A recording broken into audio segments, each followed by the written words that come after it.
नमस्कार। आज बहुत पुराना गाली सुना रही हूँ। जैसे पहले द्वार पूजा लगता था तो सखियाँ लोग गाली सुनाती थी, तो उसी समय का ये गीत है। आप लोग सुनिए और लाइक कमेंट शेयर ज़रूर कीजिए।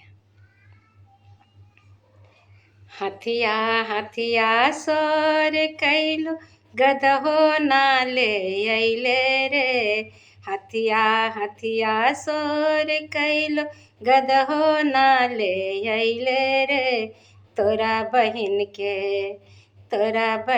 के सोटा मारो नामा हंसले रे। तोरा बहिन के सोटा मार नामा हंसले रे। बकरी के लेड़िया के बुनिया बनायो रे। बकरी के लेड़िया के बुनिया बनायो रे।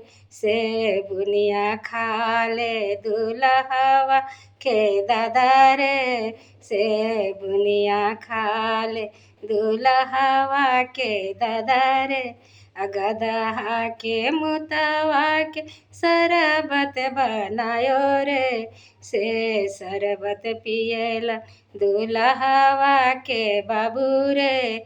से शरबत पियला दुल्हवा के बाबू रे। ए दिया वाले मुँह देखत सब बक डेढ़ानु हो। ए दिया वाले मुँह देखत सब बक डेढ़ानु हो। हथिया हथिया सोर कैलो गदहो नाले अइले रे।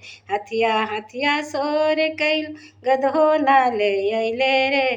तोरा बहिन के सोटा मारो ना मामा हंसले रे। तोरा बहिन के सोटा मार ना मामा हंसले रे।